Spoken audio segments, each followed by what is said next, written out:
Hello and welcome to the demo video for the Client Action Manager. This spreadsheet came about, actually this is something I've got kind of modified within my own CRM system, and this is because I find a lot of off-the-shelf CRM systems, they keep all the kind of necessary client data and all that type of stuff, but where they fall short is with those little interactions that you have with a client. And I found that I was running into the issue where you send a client an email saying, okay, I'll do X, Y, and Z, or you send the client an email saying, can you please provide A, B, or C, or whatever the case might be. And those little niggly kind of communications between the client, they tend to get lost. And then, they're not sure if they need to send you something, or you're not sure if you need to follow up with them. And I've kind of wanted to create something where you could have a bird's eye view of all your clients going, okay, yes, but myself or one of my staff needs to do X, Y, and Z, or yes, I'm still waiting for that client to do that, those kind of things. Now, yes, those type of things are a bit of a pain because it means you've got to come into them, but I wanted to have some kind of central location where you could put all those different little niggly things and you could keep an eye on what was due from whom, when. So yeah, it's a very specific kind of thing that you may need, but let me just try and explain how the spreadsheet works, and then you can decide if this is something you want. As usual, if you look at this going, yeah, that's great, but it doesn't quite work for me the way it's laid out, you want it slightly differently, done differently, get hold of me. I'm more than happy to have a chat about some custom options. But let me show you how this standard product works. The first thing you do is you can set up communication methods. I've just put numbers in here for now because I couldn't really put a list in, but you can put things like email, phone, text, whatever, however you communicate with your client. It may even be by some kind of social media platform. That's great. But if you just put in the methods here, because I found what happened was I'd have a note of, oh yes, the client said that they would do that, but I couldn't remember how I messaged them. So to go through all the phones and emails and everything else to see, how did I communicate with this client? So if you just say, you can list up to 20 items there, and then at least it keeps track of you'll be able to monitor, and you'll be able to, oh yeah, it was via email, so you can go and have a look in your emails. And then how many days warning for a task, that's just a numerical value that you can put in there for the number of days warning. You can change that. Once you've got that set up, the two tabs that you kind of databases that you need to keep running are the clients and the staff. So the clients, you can list all of your clients' names. You can list up to 250 clients. So you can put all of your client names in there, and then you can select which staff is responsible for each client as a default. Because then if you, we'll have a look later, but if you don't fill in who's responsible as a staff, then it'll use the default staff member. And then as you can see here, these green headers are automatically updated. You update the red ones. So the red ones, you put in the client name, select which staff's responsible. But then as you can see, it shows how many active, due, and overdue tasks there are for the staff and for the client. So you can see, at a glance for each client, what's actually outstanding, what's going on. Same for the staff. You can list your staff. You can put an abbreviation as well. So what you could do here is put the name and maybe abbreviation, just put the initials, because in certain pages, you just use the abbreviation. But you can list staff up to 50. And then again, it shows you those staff, what they're responsible and what those clients are actually responsible for. So this staff's clients, there might be one overdue, which means that this staff member has been assigned to a client, and that client has got one overdue task.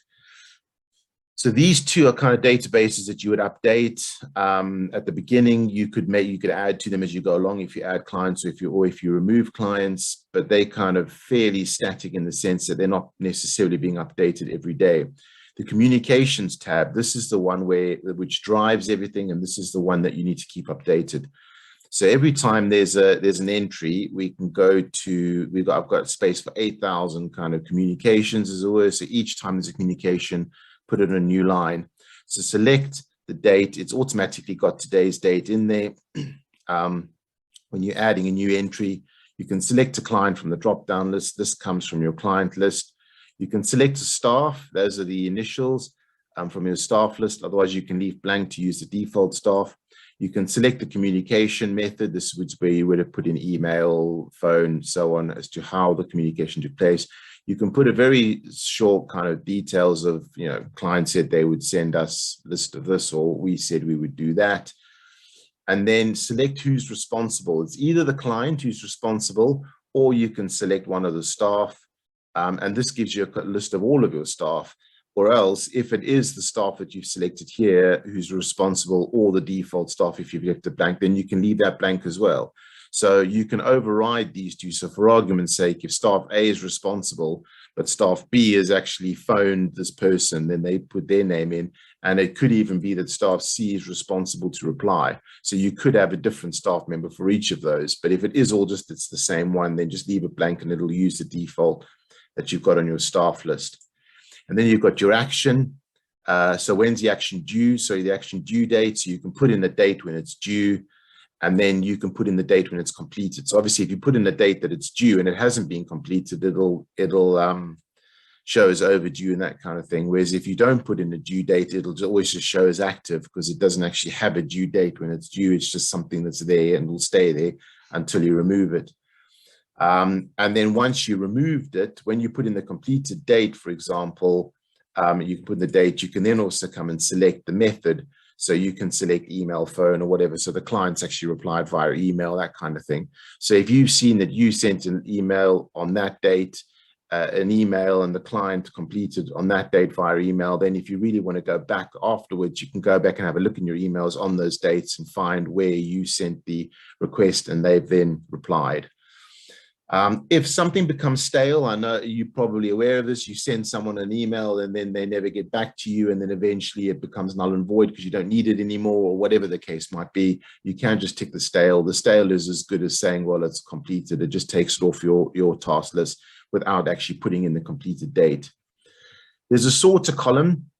The sorter column is really just because you might want to be able to sort by the remove or sort by status, in which case you can just simply come to one of these columns, select the valid entries, copy, and then paste values here. And when you paste values into your sorter column, there's nothing in there. Let's do these ones instead. So you come down, you could do the whole column, so you could push Shift Control and down to there, copy, and then you can put that paste values. Never normal paste, that'll paste all the formatting and mess it up. Use paste values, and then you can use that just to sort A to Z or whatever the case might be. So that's just a temporary column. So if you want to if you want to copy either of these column, the data in either of these, paste values into these, use the sorter to sort them in order to just be able to temporarily sort the data. And then once you've done that, then just select that column, select that data again, and use clear contents just to get rid of it. It's just a temporary thing. It won't, these will update as you go along. This one won't if you paste it here, because you're just pasting values.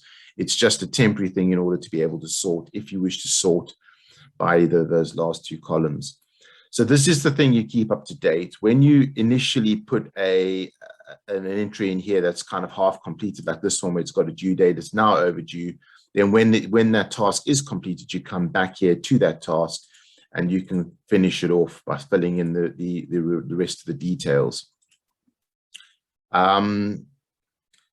The rest of the tabs are all automated. So you'll get your active tasks. So these will show you your active tasks. It'll give all this information. This updates automatically. All you complete here is you can come here. You can say whether you want to show client only. So it's tasks due by clients, tasks due by staff, or both. And then you can toggle here between page 1, 2. There is only one page. If there's more, you can come in here and put 2, and then you'll see page 2, but there's nothing in page 2 in this instance. So you can see all the different tasks that are outstanding. It'll list them all in urgency order, so you can see what's happening. And in fact, here it shows you it's row 12. So if you do get this task return, then you know that it's on row 12. You can come back to your communications and you can have a look on row 12, and there it is. So that one will show you. So this is your active tasks. If you want to have a look at the client report, you can come here and just simply select any client that you wish from this drop-down list. Again, you can toggle between pages. And what that does is it shows you all the tasks that you've got for that client in urgency order. Down here, it shows you which row that they're in on your communications, and you can see what's happening. You can see who's the staff, who's responsible. And here you can see a breakdown of how many client overdues there are, how many staff overdues, how many were completed on time or off time, and the percentage of staff tasks done on time, and who the staff is responsible. So this is like a client report that you can simply call up by selecting a client. You've got the same here with a staff report, but this goes into a bit more detail about, you know, how many staff, the current tasks they've got, how many they've completed on time and how many late, what the status is by month. And here you can see a few key figures about that staff member. So all you do is simply select a staff member and you can see a breakdown of how they've performed, what they've currently got outstanding, that kind of thing. But you can also click on the overall report, which is exactly the same report, one or two changes down here. But what this one does is it is based on it's based on all of the staff together, so you can see an overall report of everybody. And then the last tab that's done is your dashboard, which gives you an overall view of communications data that might be missing. This section at the top is data that's incomplete or missing. And here you can see a breakdown by all of the statuses. Here you can see remove. Remove, I forgot to mention what remove is. If you go to your clients and you actually remove a client from here. So when I say remove a client, you would simply come here, right click, clear contents, and then resort alphabetically or however you want to sort. What will happen then is when you go to communication, all the communication for that client will then be in remove. So you can then select this column, paste values here, sort by the ones that's sort alphabetically to get all the remove together. And then you can simply come here, select all of this data that says removed, right click, clear contents. Or if you want to copy this and paste it into another spreadsheet, a blank one that you make in order to keep track of all of these old communications, you can do that. And then once you've cleared those, you can resort. I would recommend probably alphabetically, old to new in the entry date, to resort these things so that you basically cleared out all the ones that you've removed the client. But before you do this process, if there are any clients that are listed as removed, they will show on your dashboard. And then you've got a few key figures at the bottom: staff activity, you know, how many staff are currently, number of clients with current staff activity, what percentage of your clients have with current activity, those kind of things. So you can just see a bit of an overview of the project. So this is your dashboard tab. It updates automatically. Your client report will update automatically. You simply select a client. Staff report, same, you select staff. Overall, this will keep up to date automatically. These two databases, clients and staff, you just keep up to date. Any clients that you remove or clear, you can do the same with staff.